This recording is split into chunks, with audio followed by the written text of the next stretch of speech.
Super Mario 64 is a game made by Nintendo that came out on the Nintendo 64. This was the first video game I ever played, and I have so many great memories playing it by myself or with an audience of like my cousins, my brothers, or like friends. But recently, something a little strange has caught my eyes that I can't ignore. An image of an iceberg with layers depicting the depth of Mario 64 theories and knowledge has made its rounds on the internet. I never knew people thought this hard about the game. Real or fake, in this video, we will be exploring every part of this iceberg as in-depth as I can.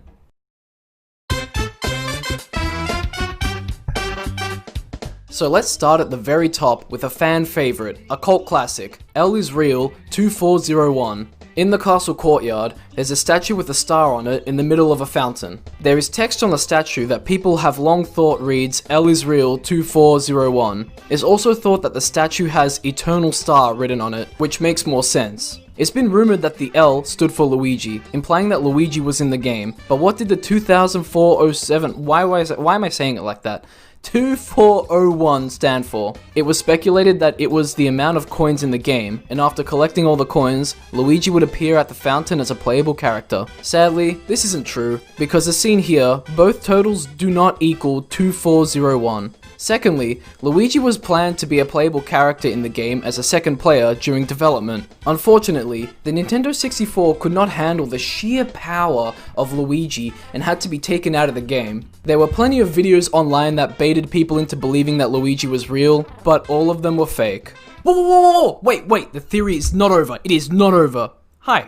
This is me during the editing process. Just recently, aka 24 years and 1 month after the Super Mario 64 release, a load of unused assets were just leaked onto the internet. Just, there you go, just have them, just take it all. This is astonishing. It's like the L is Real 2401 saga is over. It's finally finished. The biggest findings were beta assets for Luigi, cut worlds, and unused audio tracks for characters. I won't go into crazy detail, but if you want to see it discussed, I recommend watching Swanky Box's video after this one. The link to that video and many other Mario related videos I will use will be in the description. Anyway, enjoy the rest of the video.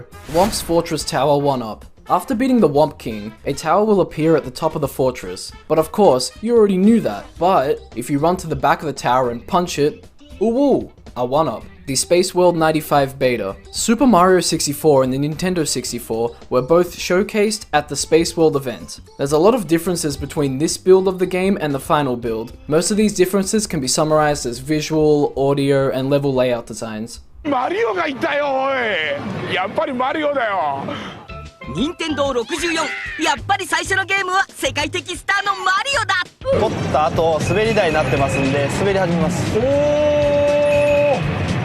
すげえ。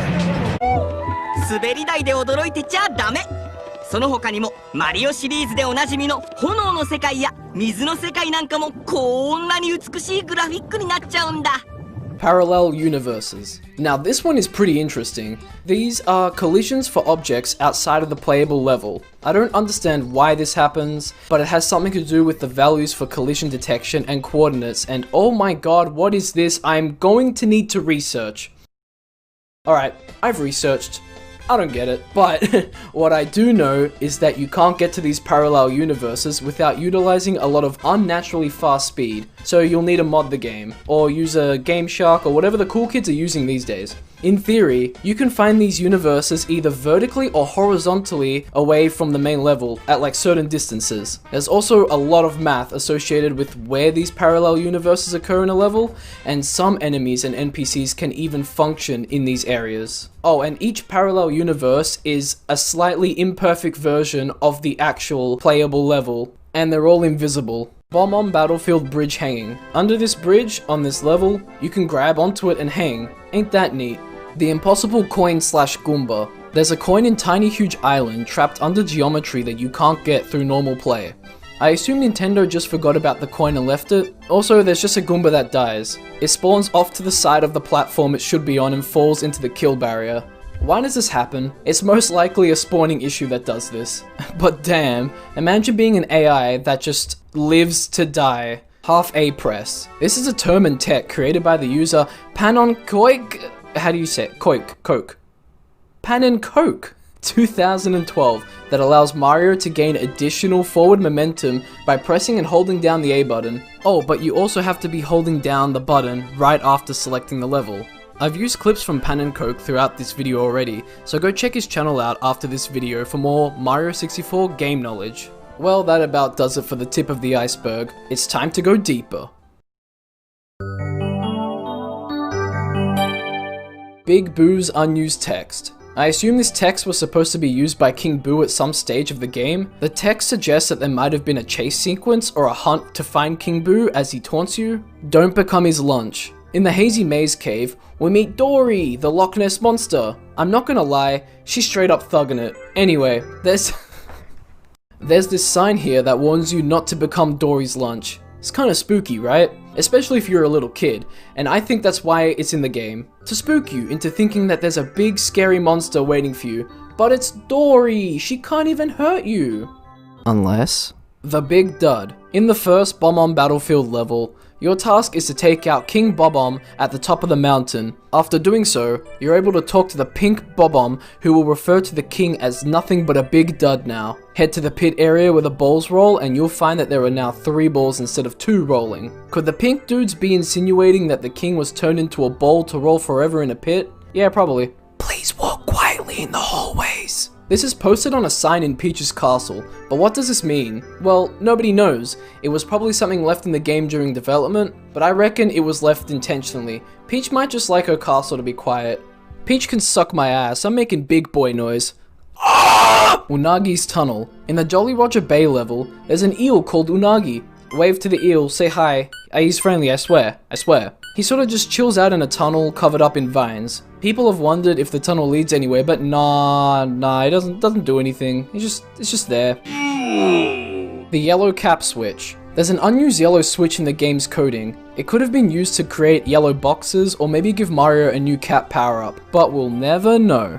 Ghoul Medal. This is a play on words found in the Big Boo's Haunt level. There's mystery surrounding the medal because players thought it was an actual collectible. Not much to it really. The Mirror Room. On the 3rd floor of Peach's castle, you can find this random room with a giant mirror. Apparently, there were a few anomalies in the mirror that don't match up with the real world Mario is in. This has led people to think that you can pass through the mirror or that the mirror is a playable level. Apparently, it's actually not a mirror at all. It's just perceived as one. See, like, it's supposed to be a mirror, and the way it is made is not by reflecting Mario in the room, but by being an invisible wall with assets and a mirrored Mario and Lakitu behind it. You can tell that this is the case because if you are far enough away from the camera, Mario goes low res to save on memory. The Mario in the mirror also goes low res. So if you notice any anomalies, then it's probably because the developers forgot to add them into the other side of the mirror. Yoshi's Saddle. Yoshi has a saddle in the game. Oh yeah, spoilers, but Yoshi appears once you collect all 120 stars. Sorry, not sorry, the game is like 20 years old. Anyway, he has a saddle, but he isn't rideable. Also, his saddle rim is discolored when compared to his saddles in other games and other arts. I'll be honest, I never knew he had a saddle. I always just thought it was a weird hump or something. Jolly Roger Bay Vanishing Fog. In this level during the first star, there's a thick layer of fog surrounding the level. The skybox is a sickly looking green too. Once this star is collected, the fog disappears permanently and the sky turns grey. This can't be undone either. The only way to see this fog again is to make a new save file. Why does this happen? I have no idea and I couldn't find anything. Maybe the power star you collect has enough power to remove the fog, or maybe it was just coded to be like that, but who knows. Mips throwing. This is a cut feature from the game that would have allowed you to throw the rabbit, Mips, from the ears. I like to imagine that you could have thrown Mips to different platforms in the castle, or maybe you could have thrown him into a painting. Broken paintings. Throughout the upper areas of the castle, there are some paintings you can't jump into. As a result, some players have thought they're broken paintings. I reckon that Nintendo was just being resourceful and just used duplicate paintings around the castle. Although, it definitely tricked myself and every other player in the game into thinking we could jump into it. So maybe it was intentional. Womp King turns into the castle. After beating the Womp King in the Womp's Fortress level, a tower is erected where he once stood. We already talked about this before, where if you punch it, you get that 1-up. Anyway, it's implied that he was used to create the tower. Womps have voiced their distaste for being used as building materials, so it's pretty damn ironic. The Secret Aquarium. In the room with the Jolly Roger Bay level painting, there is a secret aquarium level in a hole in the wall. As a kid, finding this out by accident freaked me out so much. Going through the hole puts you into an underwater level you can't escape, and you have to be collecting coins to be able to keep Mario from drowning. The only way to leave the level is obviously if you pause it and quit, or if you turn off your console, or if you collect a star. My little boy brain couldn't fathom that. I panicked and I turned off the game. I eventually beat the level after figuring out what was up, but still, a little too spooky for me. Dancing flowers. There's an unused flower texture that can be found in the Lethal Lava Land Assets folder. I find this interesting because does this mean that there would have been a way to pretty up the lava place? Maybe you could have used this in another level? Volcano blocks. There's just a few blocks in the level used as decoration at this star. That's it. Looks nice. E.T. in Pyramid. You can find text saying E.T. on a block in the pyramid of the Shifting Sand Land level. As you can see, there's a Yoshi looking thing, a piranha plant looking thing, and a bullet bill probably. E.T. stands out as an anomaly. Maybe it represents the hand boss thing in the pyramid that you have to fight. Could that have come from another planet? But what does the other symbols on the block mean? This one is an eye. This one's a gun? Line in the sand? Dragon Quest blob? Gun sword? What? Ball? Huh? Squiggles? Looks good. Looks good. Bugged fire texture. When Mario is lit on fire, smoke comes out of his ass and he screams in sheer pain and agony. Turns out, this smoke texture is bugged and doesn't even display correctly. It's meant to look like this, but it looks like this. Hazy Maze Cave alcoves. There are a few alcoves in the maze. Why are they there? To give the player a rest from the stank-ass gas in the maze. That's it. Jolly Roger Bay box. There's a box in this level that just slides to the left. Boom, boom. Slides to the right. Boom, boom. Crisscross. This is all over this ship. I'm sorry. This box has some really weird physics to it. Sometimes it'll bump into you, but sometimes it'll absolutely obliterate your existence like you're an insignificant worm. Like, what the fuck is this? Now this is where my knowledge of the game ends, which means we're going deeper and creepier. Wet Dry World Skybox. The skybox for this level looks a lot like a real place. Well, it turns out that it actually is, specifically, a town called Casares in Andalusia, Spain. This brings me to my next topic, skyboxes of photographs. Because of the Wet Dry World skybox, it's been thought that every skybox in the game is a photo. Thanks to Boozcaster, we can have a pretty good look at every skybox, and oh boy. The first few levels, yeah, they have some bright colors, some nice skyboxes with clouds, but as we keep looking, things get creepier and more disturbing. If these are actual photos, then what is this? Where is that? I'm sure that these photos are all just highly edited, but it makes you think. True locations of painting worlds. Because most of the levels are accessed through paintings, it begs the question, where are the levels located in the Mario universe? I don't think that there are worlds contained in the actual paintings, but let's say that, hypothetically, this is the case. So why can't we enter other duplicate paintings? Maybe they're failed experiments in making painting worlds. But I do think that the paintings are a portal to the actual world. But we don't know where that world is located. If you look at Super Mario Sunshine, each portal takes you to an area in the game that you can pinpoint the location of, so I think it works like that in Super Mario 64, except the levels aren't seen from Peach's castle, or they're not seen from like an overworld view. It makes sense, right? I mean, if hardware issues resulted in Luigi being scrapped from the game, then how would Nintendo have made the level seeable from the castle? They could have used skyboxes, but who knows? Haunted dirt texture. Apparently there's a face that can be found in one of these dirt textures. I can sorta see it, but not really. I mean, it's weird. I used to be able to see it, but now I can't. Let me know if any of you see it. Secret Slide Dimensional Rift. I've looked everywhere to figure out what this means, but I think it suggests that the slide is way too big to be inside Peach's castle. So where is it? The slide is dark and looks like it's stuck in a void. Just like the paintings, entering the level might just take you to another place in the Mario universe, rather than just being behind or inside the castle. But you do access it by jumping through a window, so I don't know. Cold crevice. There's a sign in Cool Mountain that gives warning to the cold crevice below. This is probably just a play on words or something like that because, you know, Cool Mountain, cold crevice, sort of sound the same. And, you know, if we go down there, it's, yep.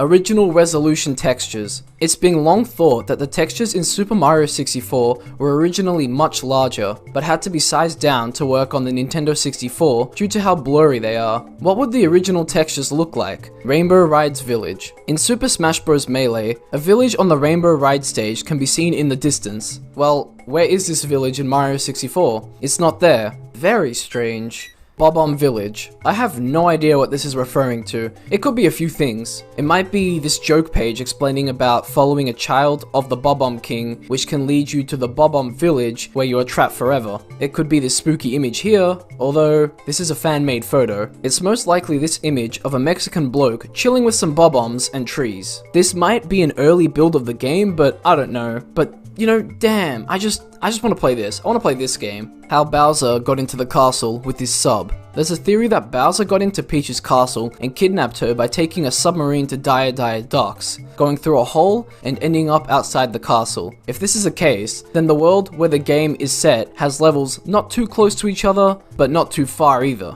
Removed courses. There was a plan to have 32 courses in the game, however, there are only 15 big ones, plus 8 special ones found within the game, making it 23 in total. The end screen. This one gives me shivers, because I never noticed any of this before looking into it. If you turn up the brightness and look closely, you can see this very eerie looking Yoshi figure in the back just staring at the player. It is a texture on a wall, but it begs the question, why? And there are some figures on the sides of the shot as well. I don't think they're anything, but it seems very strange. They might not be figures, but it looks like there's something there. We beat the game, right? Why is the shot so dark? Why isn't it bright and cheerful? And why are these things here? Debug menu names. By entering a certain code, you can find a beta debug menu with a stage selector. The names in this menu don't match the actual levels, probably because they were just placeholder names, but they do look a bit sinister. Zelda 64 beta assets in Wet Dry World. A lot of the assets found in the town area look a lot like assets found in the Legend of Zelda Ocarina of Time beta. During Nintendo Space World event in 1995, a video of Link fighting a clone of him was shown to the public. This clone has the Metal Mario texture on him as well. So it's not really a far-fetched idea that they would have shared assets and textures. Yoshi commits suicide. Damn, I never thought I'd ever say that, but now I've never seen this. Like, the dumb child I was, I deleted my dad's 120 star file by accident, so I was never able to see Yoshi. I think I'm a few stars away from 120, and damn, I really need to get those done. But anyway, I just watched a video of what happened. Yoshi will tell you that he was waiting for you on the roof, and he's very surprised that you beat Bowser and collected all 120 stars. He gives you a message from Nintendo saying, "Thanks for playing," and then gives you 100 lives before jumping off the castle. This is where the theory stems, because he's just gone. It seems like Nintendo really just used him as a messenger for them before yeeting him out of existence. Tower of the Wing Cap, true location. There are buildings found in this level, which may imply that there is land below the actual level. No one knows what is below, and there aren't any levels with towers like these. The closest thing that I could think of in Super Mario 64 is the towers next to where the pyramids are, but maybe there's some sort of time traveling thing going on where this is the past and this is the future. It's interesting to consider it like that. Island in the distance. The Bob-omb Battlefield level skybox has islands that can be seen in the distance. Are these lands other levels or areas in the Mario universe? Nobody knows. They're not detailed enough to be able to tell what they are, so it's probably just scenery. But it is nice to think of them as other levels, because then it connects, you know, the world together in a nice sort of way. Mario enters Wet Dry World early in Got Milk commercial. In this commercial, Mario is seen in the Wet Dry World level with a star count not high enough to get into the level. Wait, but I thought you needed 31 stars to get to the second floor where Wet Dry World is, so am I missing something? Hello? Alright, let's just say that these kids are Mario 64 speedrunners, absolute geniuses, 300 IQ men, ladies, and they're just doing so, I don't know, whatever. Big Boo's Haunt Forest. You can find this level in the courtyard of Peach's castle, and to access it, you have to kill a Boo, and then jump into the cage. This doesn't explain why the Skyblocks is a dark, bladed forest, with a moon if the cage is in Peach's castle grounds. There's a lot that can be theorized here, but from what I believe to be correct, it's most likely that Nintendo gave the level this skybox to make the level seem spooky. If you want to look at it from a lore perspective, then maybe the trees are a bit of grass in the courtyard, and the sky is dark blue because, I don't know, like Boo magic or something, or atmospheric stuff. Mario 64 is a Freemason initiation. I love a Freemason theory as much as the next guy, but what the hell is this? We have this very large Twitter thread by Owen Broadcast that goes through all of this and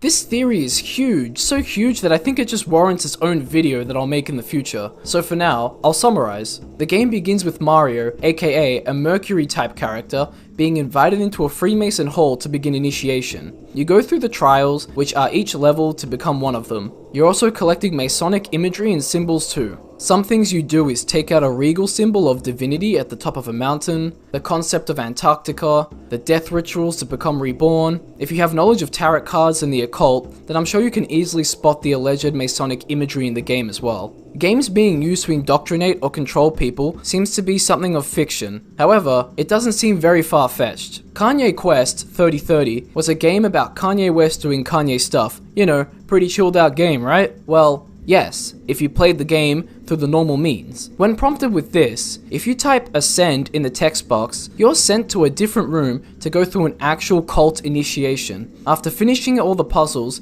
you give your personal details and then someone will come to your address and take you into the cult. At least, that's what people think is the goal. I watched someone try to get initiated, but the game servers weren't up, so no one came to the guy's doorstep. So, is it really a stretch to believe that a game could do something like this?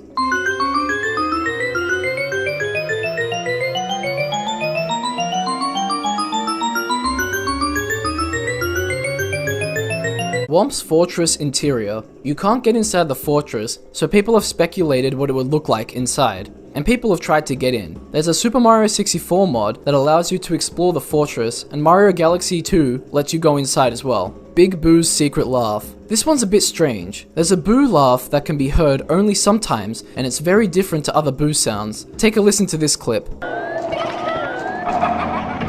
Whoa, what the fuck? Yo, what? Did anyone just hear that? Did anyone just hear that? There's not supposed to be a laugh there. What in the fuck was that? Now, this plays into a theory I'll explain later, but why does this laugh only happen sometimes? In all my time playing this game, I've never heard it, but maybe I have and didn't even realize. It's so rare and quiet, it'll be pretty easy to miss. 120 has spiritual significance. The number 120 is an angel number that tells you that it's time to take the initiative to undertake creativity or start a project. It can also mean that you're ready to grow out of your comfort zone and lose traits that would hinder your growth. In a way, that's kind of beautiful. If you can get 120 stars in Super Mario, then you can do anything and grow into an even better person. Lethal Lava Land Painting Fireball. The painting for Lethal Lava Land had a grinning fireball on it, even though there are no fireballs like this in the game. There were fireballs like this in Super Mario World, but not in this game, so maybe this is just a cut enemy? Or maybe like other things in this game, it's just meant to look scary to kids. And with that, we have to go deeper. We have to go beyond the iceberg.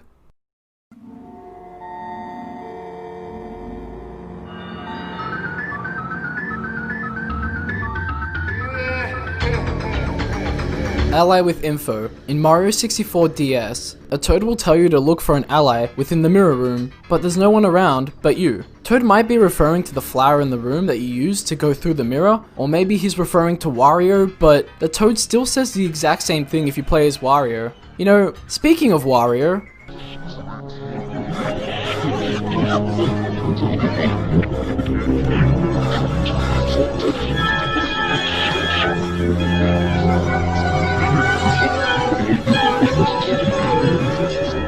You think this is fun? You gotta be cuckoo crazy. You want fun? Wario show you fun. this is a popular urban legend said to only exist in certain copies of Super Mario 64. This legend stems from the Focused on Fun panel from E3 1996, when Nintendo showed a clip of Wario taunting the player. The apparition is said to appear in the 30-star door of the basement. It takes many unique forms unique to each cartridge you can be found on. Most players who encounter this describe it as chasing them down the endless hallway, chomping at them, screaming at them. It is recommended that if you see him, turn the game off immediately, or else you could suffer from hallucinations and stroke-like effects. It's even thought that he has power over players beyond the game. While researching for this and watching footage, I see Wario when I close my eyes, so that's fun. It's like, because of the amount of videos I watched in succession, he was just burnt into my retina. Just this silly face here. But this silly face has been long thought to appear in front of players who desire for him to be in the game. Where does this desire come from? The only footage from Nintendo of Wario being in Mario 64 is from E3. But then, what happened to this Wario? It's theorized that this Wario concept was actually used in Mario Teaches Typing, as facial movement by Mario looks a lot like the ones that Wario would have been using. Some claim that they had to fight Wario in a boss battle scenario to be able to continue on with the game, and some say that Wario Land 64 was in development before being fused with Super Mario 64. This has been by far the most interesting theory so far in my opinion, and it doesn't end, but more on that in the finale. I'm Wario. I'm gonna whack you. The brain diagram. Apparently, there is a brain diagram in the Wet Dry World assets, or Wet Dry World is modeled from a brain. The picture of a brain in the assets is believed to have been as a reference image for creating Wet Dry World to function like a brain. This image has not been found yet, and is assumed to have been removed before the final game was released. We'll dive into this more in a little bit and during the finale. The Forbidden Door. It's the door in the mirror. You can't get to it on the Nintendo 64, but you can in the DS, and you get a star, so there's really not much to it. Toad projection. I'm not too sure what this is referring to, but I kinda think it has something to do with Toad. Okay, so when you go to talk to a Toad, sometimes they just vanish and act like a projection. I've always wondered why this is the case. It may be a Nintendo 64 hardware thing where the game tries to save up on memory by slowly making Toad vanish. Actually, it might have something to do with the next topic. Toads literally trapped inside the walls. Bowser has some dialogue that suggests he puts Mario's friends inside the walls, similarly to how he trapped them in blocks in the first Mario game. So could the projections be these Toads trapped inside the walls? 29th of the 7th, 1995 build. Everywhere it says do not research, so I'll just put that in brackets as well. Ooh, spooky. It's speculated that this build of the game might not have even been created by Nintendo, but rather an unknown Japanese organization that produced technology that personalizes each Super Mario 64 cartridge to the player who owns it. But this build has intense texture bugs which can induce seizures in players and is rumored to have caused horrendous hallucinations in their players, which is thought to have been the origins of the game's nightmarish anomalies. There are stories and videos of this build you can find all over the internet, but the one that stuck out the most to me was this one. An anonymous user claiming to have been friends with someone in Japan who used to work for Nintendo said that he and his team were handed the prototype build from an unknown Japanese company. The game had no resemblance to Mario 64, it was barren, and the basement stood out the most. The basement was believed to be a testing ground for an experimental AI that acted upon a player's cognitive desires to subvert them. The basement usually looked like an endless labyrinth. One playtester was able to play unchecked in a crazed state, and then was admitted to the hospital after being found. Playtesters were urged to never go in the basement again. The upper areas of the castle were described as boring, and a spiral staircase led to a bedroom. Apparently there was word of a 4th floor too, but it isn't in the final version of the game. The course in the Bowser painting. The first Bowser world is located behind a locked door. When you gaze down that hallway, there's a painting of Peach, which turns into a painting of Bowser the further down you go, but you inevitably fall into a trapdoor. Players have wondered, well, can you get into that Bowser painting? And if you could, where would it take you? No one knows because obviously you can't get there, and it probably has nothing in it. Probably. Wet Dry World, Negative Emotional Aura. This one is very interesting. This theory stems from player experiences playing this level. It has left many players feeling uneasy and spooked, and because of this, the level is thought to have an actual aura of negativity in it that affects those who play it. It's hard not to understand why people feel this way. It's a level with random floating objects, a very strangely saturated skybox with a town in the distance that looks empty and shallow. Speaking of shallow, you're able to control the water level to get to different areas within the level. Getting rid of the water reveals a sunken city with locked doors and no one to be found. Sinking the town also allows you to explore the top levels. The music and enemies of the level are very eerie too, and these beg the questions. Who created the water switches? Who are the people that lived here? What are the enemies doing here? I get the water skater dudes, but the machinery? Does any of this have to do with the alleged brain diagram too? Nobody knows. Which is why I'm going to conduct an experiment. Some of you may already know my brother Luca. He makes an appearance on the channel sometimes, and I also have my girlfriend Claire who does the same. I'm going to have them play 15 minutes of Wet Dry World to see what they think of the level. I won't tell them the theories surrounding the level, so they'll be able to give an unbiased result. Now here's how the testing is going to work. I'm going to have Claire sit and play the game for 15 minutes while I watch her. I will not speak to her for the whole 15 minutes unless she needs help with the controls. After the 15 minutes are up, I'll question her on her experiences, and I'll ask her if she spotted anything unusual. For when Luca plays, I'll do the exact same thing. I'll also ask him the exact same questions I'll ask Claire. Hey, this is me from the future during editing. The experiment didn't pan out as I was expecting, like professional wise, but here's the gameplay and the results. I'm gonna be playing Mario. Oh, you saw me. Maybe talk to that Mancy. I'm ready. I died again. Oh my god, oh my god, oh my god, oh my god, oh my god. Why does it keep chucking me the wrong way? Oof, indeed, Mario. This is gonna be great video game content, by the way. Just me struggling for 5 minutes to get onto this platform. So flick it downwards. Hold it downwards and then keep pressing A. Oh my god, how often did you play this as a kid? I played it a lot. Oh, I did it! Alright, hold the stick back, and then press A. She's done it! There we go. Oh, he's right on top! Yeet! Oh my god. What the fuck is this? Hello? Oh my god, you recovered. Oh my god. What are you doing? You were on to, why would you jump? It was an accident. Cause it said I was running out of time because I had the dun dun dun dun dun dun dun, and I was like, because jumping would be quicker than running. That was my whole mentality. Bro, you don't get me. For everyone that's watching at home, Ilias is currently in a ball on his bed.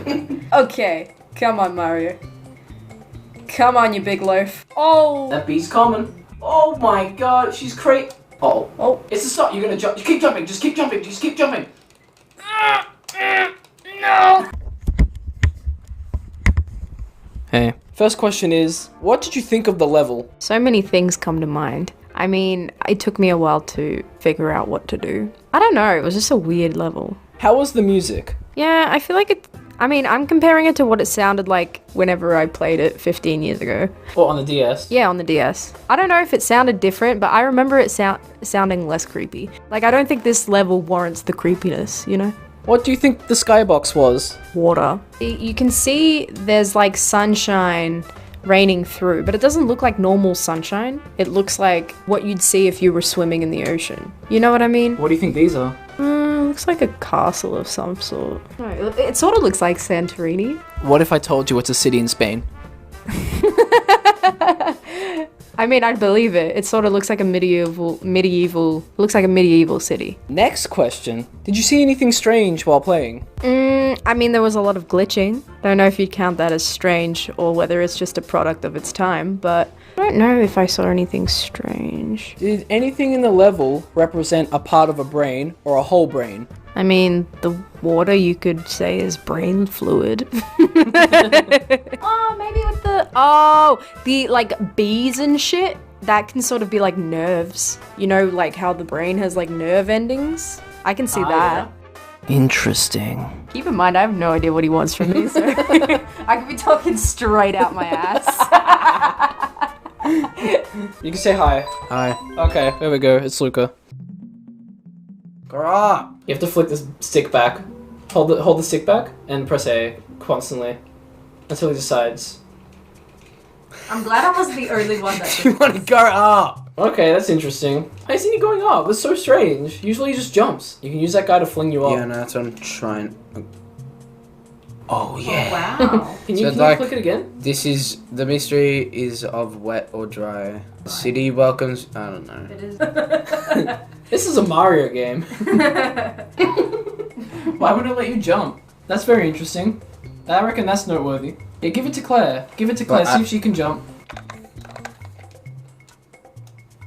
Interesting. How have you just done that? Oh, I'm dying. And flick downward. No, hold down. Hold down. Yeah, there you go. Oh. The game's letting you jump Yes. now. Yes. There you go. Okay. Yes. Yes. And then yes. Fuck. Do a 360. Oh, that was sick. Professionalism. That was so cool. And no. Oh, Claire had that problem. Oh, well. I'm dead. I'm actually dead. I'm literally I'm dead. fucking dead, dude. Oh my god. I'm fucking dead, dude. Hey everyone, it's question time again. What did you think of the level? Thought it was cool. Is that it? Yeah, thought it was good design. Thought it was pretty cool. That's the most memorable one for me. That's the one I remember. How was the music in the level? Cool. It's kind of ominous, you know, just a bit. Yeah.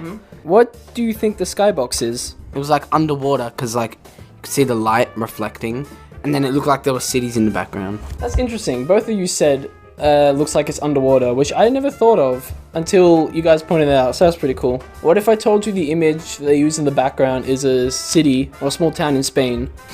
How? How? Oh, you just take a photo and you condense the photo down. But it looks like it's reflecting. Oh, I mean, like, obviously it's heavily edited. I think that's pretty weird. I thought it'd be underground, but I mean not underground, underwater. But it's not, so. Did you see anything strange while playing? No, not really. No, not really. Did anything in the level represent a part of a brain or an actual brain? Oh my god. What? What? No, I don't know. What? How is it a brain?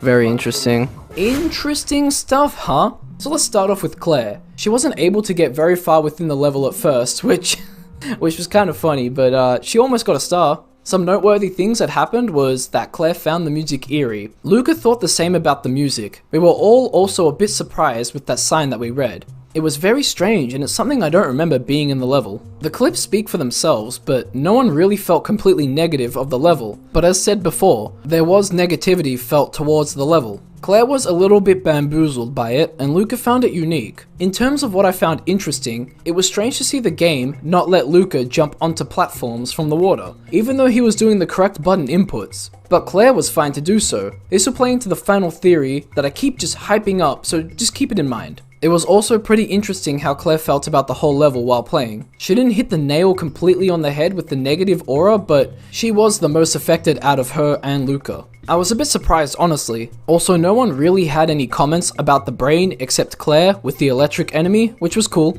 So, does this level give off a negative aura?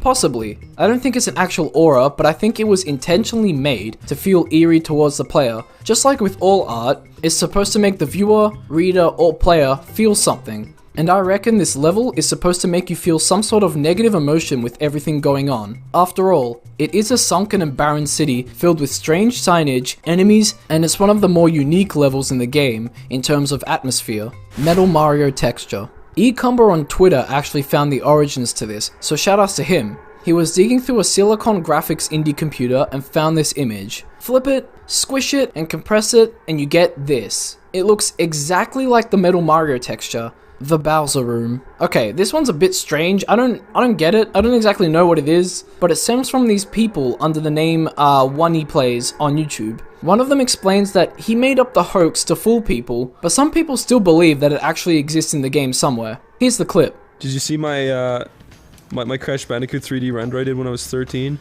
Well, I saw your fake Mario 64 hoax where he was just in a room looking at. Did you see that? Yeah. How did you see that? You sent it to me. When? You sent it to me like a year ago. Whoa! He's just looking through the window with Bowser's at the window. I printed that out and I brought it to school and I said, "Look, it's real." I can't believe I sent you that. Do you still have it? Yeah. Yeah. I can't, because I lost it. It's just a tiny gray room. Yeah, it's just no point. I was like, I found this room where you can see Bowser. There's nothing there. This is all he can do. I made this fake fucking screenshot, and I was like, yeah, they'll all believe me now. You thought you were real sneaky. Yeah. Hazy Maze Cave entrance room is a sewer, and the Hazy Maze Cave is the castle's septic system. This fucking image says it all. You know what? Mario is getting a death, only fit for a king. Good night, sweet prince. The Silicon Graphics curse. It seems that the Super Mario 64 menu looks a lot like the Silicon Graphics menu. I'm not too sure what the curse part of this is, but I found a video of a rep for Silicon Graphics playing a game using something called a Nintendo 64 Ultra environment. He explains that they're using a graphics technique called Trilinear Mip-Mapped Interpolation, or TLMMI, or TILMI. He explains that this technique allows graphics to retain how they look from a far distance, and he shows off a shark game and a shooty flight game that looks a lot like Rogue Squadron or Star Fox 64. It seems that the two companies were working together, and I think the games you see on the console today are the result of that. But like I said before, where does the curse come in? I think the curse is that Silicon Graphics had a bumpy road of decline after working for Nintendo until their final bankruptcy in 2008. Peaches behind the stained glass window. This has been thought to be the case because the glass window is different on the outside compared to the inside, leading people to believe that the castle has a small room in between both glass panes. This would explain why we don't actually see Peach with Bowser, so maybe he put her in the castle walls too, where like the panes are? This would also explain why she comes out of the glass at the end of the game as well. Bowser broke the door. So Bowser has a thick ass, and it's believed that he would have attempted to enter through the back door, but broke it down along with some of the surrounding brick. This would explain why the back door looks like this. The decompilation is censored. Hackers have been able to reverse engineer Super Mario 64 to take a look inside the game to see what's up. I don't know much about this topic, but I would assume that there is a form of censorship that stops people from seeing the full picture. Maybe Nintendo wants to protect their coding, or maybe there's a secret to hide. Full Omen Archives. This archive was a leak of Nintendo technical documents from a source inside Silicon Graphics. It was uploaded to the internet as omen.ra. The origin of this name is still unknown, but some think that the person that leaked it was called Omen, but a lot of people disagree. Issues arise because of how this archive was obtained, which was illegally. This means that any development using this will land you in serious legal issues. Then how do we have Nintendo 64 emulation? Well, people reverse engineer the system rather than use the Omen archives to avoid any legal issues. Wiggler's body parts are used in Bowser fights. Take a look at this Wiggler. He is basically made up of 2D yellow balls, and you know, he's just chilling. Does it look familiar? Take a look at the Bowser fight. Notice anything similar? These might be a part of some Wiggler's body. Why would Bowser be using these? Maybe Nintendo just reuse assets, but if you think about it, Wigglers get angry when you jump on them, right? Maybe he engineered the body parts into a bioweapon that explodes when touched. We're up to the final layer now. Prepare yourselves.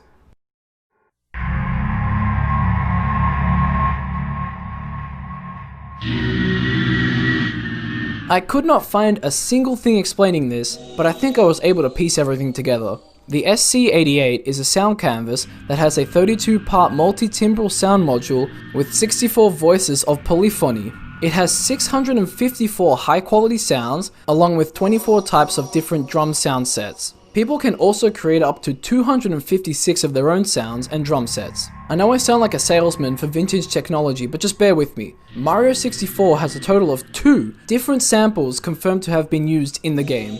The first one is this, which is heard in the Big Boo's Haunt level. The second one was released on the SC8820, and it's this.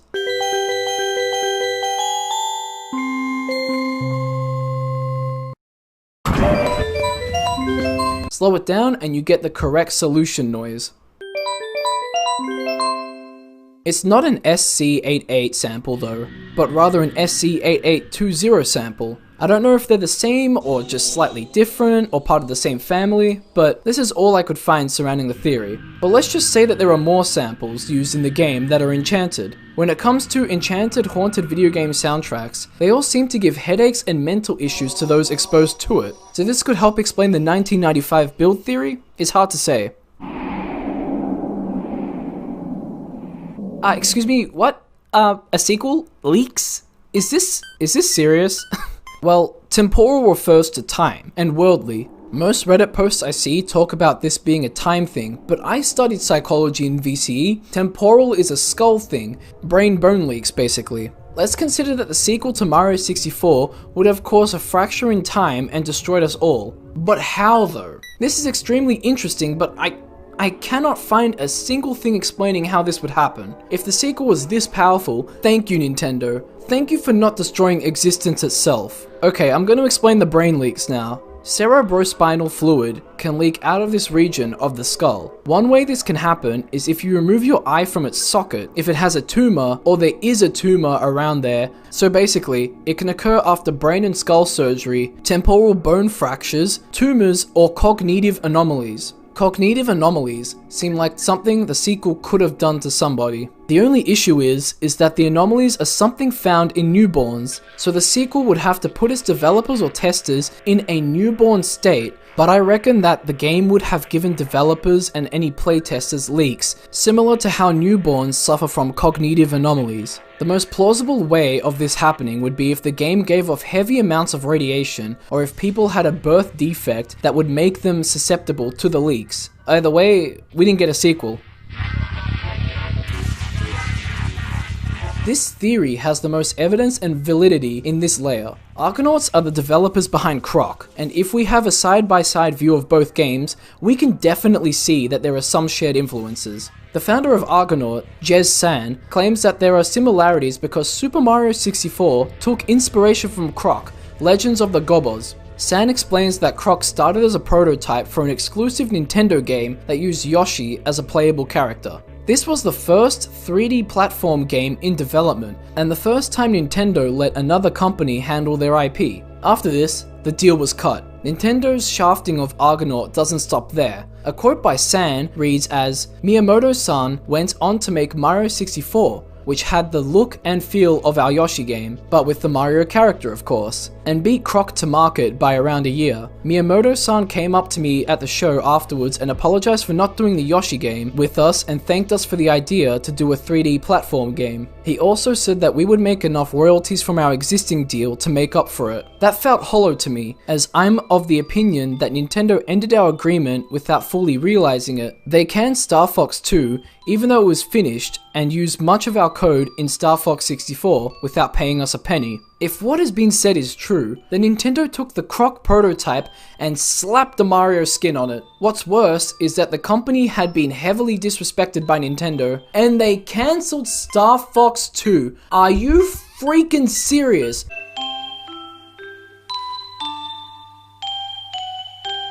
This one will alter your whole perception of the game. I've seen people mention a line of text that is a placeholder that just displays delicious cake. But I think this goes deeper and refers to the lie of the cake at the beginning of the game. Peach summons you to the castle with the promise of baked cake. You find out she's gone and Bowser has something to do with it, so you collect the power stars to eventually be able to defeat Bowser and save everyone. During the end cutscene, Peach says this. Listen everybody, let's bake a delicious cake. For Mario. So, did she have a cake baked already? Or is she baking one now? Speculations can get even more sinister from here. Did Bowser force Peach to write this letter to lure Mario to him? The letter seems a bit strange. Not even a, how are you? You know, like, hey, how's it going, Mario? Nice hat, nice mustache. It goes straight into, come to the castle. Cake. We never get this original cake. We never get what we came for. In summary, the Lavender Town song in Pokemon Red and Blue allegedly affected kids by making them lose their minds. Oh, and Polybius was an American government arcade machine made for a crowdsourced psychological experiment that probably never happened. Or did it? Okay, anyway, apparently, talk about Mario 64 urban legends was so bad that these were used to cover it up. Polybius was said to be found in the arcades around the 1980s, and Pokemon Red and Blue came out a few months before the American release of Super Mario 64. So what this theory suggests is that the stories about Polybius and Pokemon surfaced or were made up to distract the public from any talk about Super Mario 64. Ooh, spooky. It's been long thought that the castle is a physical manifestation of an AI in the game. The bizarre castle layout could be a result of how the AI works, and the rooms could represent vessels and nerves. This theory is supported by the previous 1995 build discussed earlier where the labyrinth was formed in the basement. The castle being bigger implies that the AI has grown since 1995. The floors inside the castle are larger than the actual castle if layered on top of each other, so has the AI outgrown its shell? There's a lot of imagery and enemies in the game that have scared us all as kids. When I was a kid, I was very scared of Bowser, so I would always get my dad to fight him. I've never had a Mario 64 dream or nightmare, but apparently, people share similar dreams of things they're mutually scared of. Wait, actually, now that I'm saying this, I swear I've had dreams of getting eaten by that big ass fish. I think that's because he patrols the water there. If you dive in, you have to steer clear of him or else he will lock onto you and gobble you up. Has anyone had shared nightmares of this fish? Or maybe Bowser? The piano? Booze? Inagi? Or Wario? Damn, what the heck is up with Nintendo 64 games? Like with a lot of these last few theories, there's not a lot of information on this topic. The final game and the not for sale version found at retail stores are said to be the exact same. If we apply this theory to the AI theory, then maybe these not for sale copies have a younger version of the AI within them? I'm grasping at straws here, but that could be something. Alright, this is the final topic, the big one that I've teased throughout the whole video.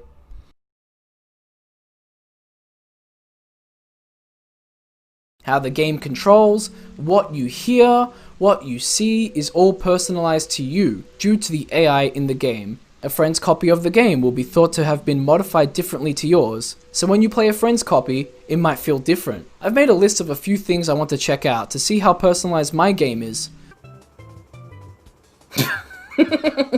So let's see how personalized my copy of the game is. Seems pretty normal so far. Everything seems fine.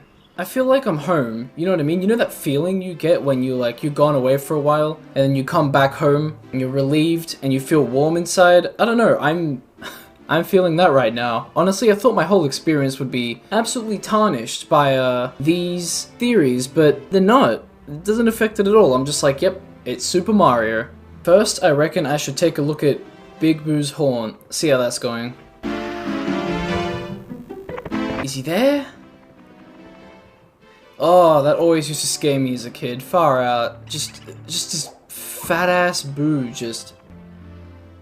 Oh, he was there. What the hell? Oh, there I go. Oh, there he goes. See ya. Alright, so we're gonna look out for that noise the Boo makes.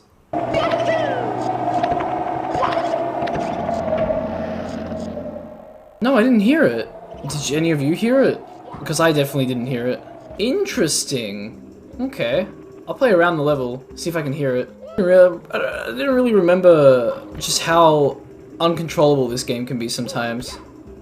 I didn't make it. Oh, it's the book. Jesus, I don't remember them being that big. Alright, so we didn't hear the Big Boo's sound. If there is an AI in this game, then it's being very nice to me, because I feel very nice playing this game right now. But maybe it won't after this. And if it is in the game, then it'd probably be able to hear my thoughts, right? So it'd be like, oh, this is weird. Oh, please. Oh. Who would have thought nothing would appear? Alright, well, since we didn't get a result for this, me, in the future, there he is. Oh, no way. I didn't edit that in. That's crazy. Oh my god, he's coming. Oh my goodness, I have to wow.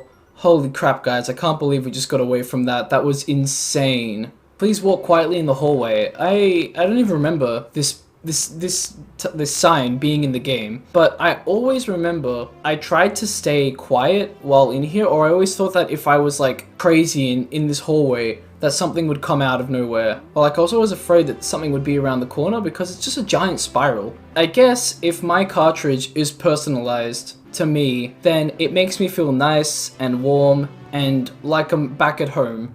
This has been the Super Mario 64 Iceberg. This was all very interesting, and I'm surprised people have even thought this hard about all this stuff, whether that would be seriously or jokingly. Thanks for watching all the way through. It really does mean a lot. Where do you rank on the Iceberg? Leave a comment down below. A like and subscribe would be much appreciated too. And with that being said, how personalized is your copy of Mario 64?